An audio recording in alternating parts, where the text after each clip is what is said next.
pense qu'on a tous eu notre déclic, tu sais. Ce moment où on s'est dit qu'il était peut-être préférable de lancer quelque chose, de s'émanciper, de s'évader, peu importe. On a tous eu un déclic.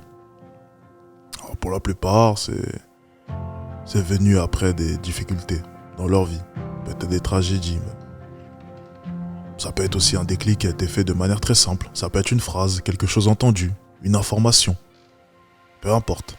Ça peut être aussi un youtubeur. Ça peut être la télévision.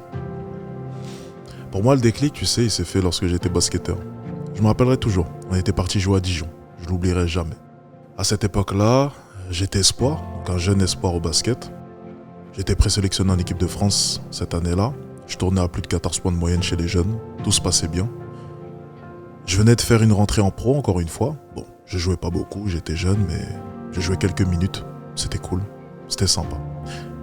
Après le match, on avait perdu, je me rappelle très bien. On était rentré à l'hôtel. Mercure. Je me rappelle encore de l'hôtel. J'étais comme ça dans la chambre d'hôtel avec les autres pros. On était 5 ou 6. Ils étaient posés comme ça. Certains ont commencé à, utiliser une substance un peu, histoire de se relaxer. Et les vérités ont commencé à sortir. Les vraies vérités. Et j'ai entendu leur plan de carrière. Certains d'entre eux étaient en fin de carrière, commençaient déjà à penser à la suite. Et c'était des gars quand même qui gagnaient plus de 10 000 euros par mois. Et j'avais toujours eu cette vision vis-à-vis d'eux de personnes super riches, super à l'aise financièrement, qui avaient déjà tout un tas de projets, qui avaient mis plein d'argent de côté, qui avaient... Eh ben non. Je me suis rendu compte que ces gars-là, en abordant le sujet de leur plan de carrière par la suite, n'avaient aucune idée de ce qu'ils allaient faire. Aucune idée. Leur après-carrière était floue. Ils n'avaient aucun diplôme, aucune expérience professionnelle. Et en réalité, lorsque tu gagnes 10 à 15 000 euros, ce n'est pas assez suffisant pour qu'à partir de tes 35 ans, lorsque tu as fini ta carrière en tant que basketteur professionnel, tu puisses te mettre à la retraite. Il faut retourner au travail. Alors à ce moment précis, je me suis rendu compte d'une chose. C'est que le basket, c'est soit tu gagnes un gros cachet, soit ça ne sert à rien de continuer. Alors je me suis dit une chose. Ok, je viens d'apprendre à l'instant que gagner 10, 15 000, 20 000 euros, c'est pas suffisant pour qu'à 35 ans, je puisse arrêter de travailler. Alors comment faire? Continuer à jouer au basket et espérer gagner plus? Espérer gagner 60, 70 000, aller en Euroleague, NBA? Ou bien tenter autre chose? Alors tu vois, j'ai fait une introspection sur moi. Je me suis demandé est-ce que je suis assez bon pour pouvoir un jour prétendre à un spot, que ce soit en Euroleague ou en NBA, peu importe. Et j'ai été honnête avec moi. Si un jour je me retrouvais sur un terrain d'NBA ou Euroleague ou peu importe, c'est que j'aurais été quand même assez chanceux après avoir commencé le basket aussi tard. Alors je me suis dit une chose, écoute, t'as pas l'air d'être con. T'es pas con. T'es vraiment pas con. J'avais même l'impression d'être assez intelligent, pour être honnête avec toi. Je me suis dit, écoute, tu vas tout lâcher, tu vas tout laisser tomber. Tu vas prendre tes couilles, tu vas les poser sur la table et tu vas aller lancer un business. À partir de ce moment précis, j'ai eu mon déclic.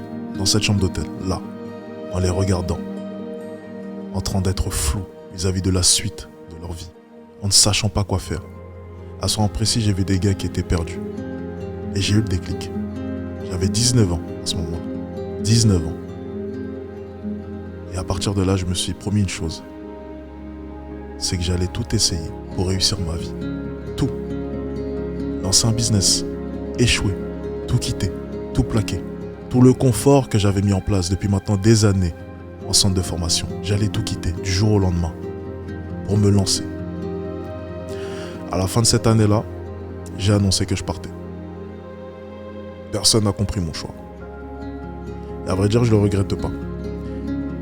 Est-ce que c'était une forme d'échec? Oui. J'avais passé 4 années en centre de formation. 4 années qui s'étaient superbement passées.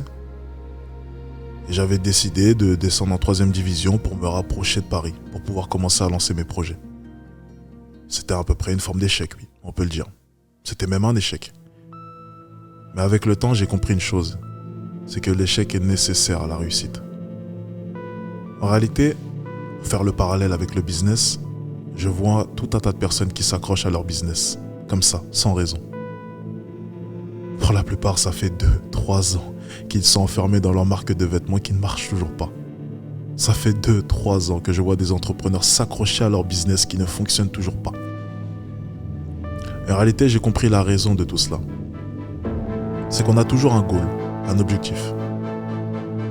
Moi, mon objectif lorsque je m'étais lancé dans le basket, c'était de devenir riche. C'était pas d'être basketteur ou d'aller en NBA, c'était de devenir riche. Et je pensais que j'allais devenir riche en jouant au basket. Mais mon goal, mon objectif, était beaucoup plus loin que ma pratique.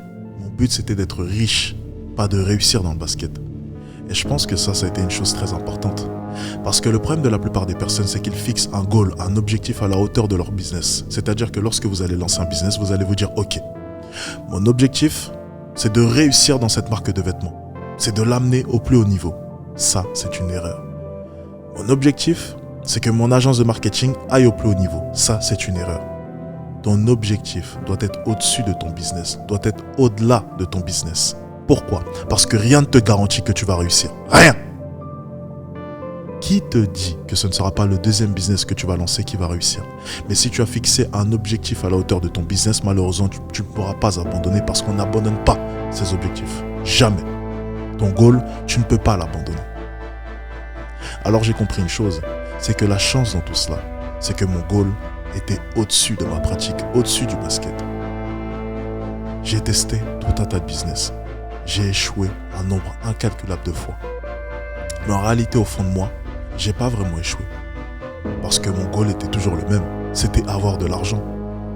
Et tout le reste, que ce soit les business que j'ai laissé tomber, ce n'était que des passages vers mon objectif.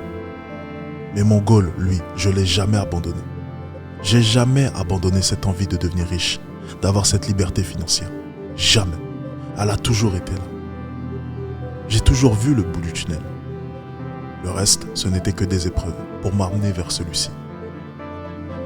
En réalité, je pense que tous les entrepreneurs qui ont peur d'échouer, tous les entrepreneurs qui s'accrochent à leur business qui ne fonctionne toujours pas, c'est peut-être une forme de sécurité, en quelque sorte. Ils s'accrochent à quelque chose pour ne pas se sentir tomber. Ils s'accrochent à cette chose pour ne pas vivre l'inconnu encore une fois. Ils ont peur de revivre l'inconnu. Ils ont peur de se rejeter dans le vide. Ils ont peur de recommencer à zéro. Ils ont peur de se dire que toutes les heures qu'ils ont passées dans ce foutu business n'auront servi à rien. Ils ont peur de tout cela. Ils ont peur d'échouer.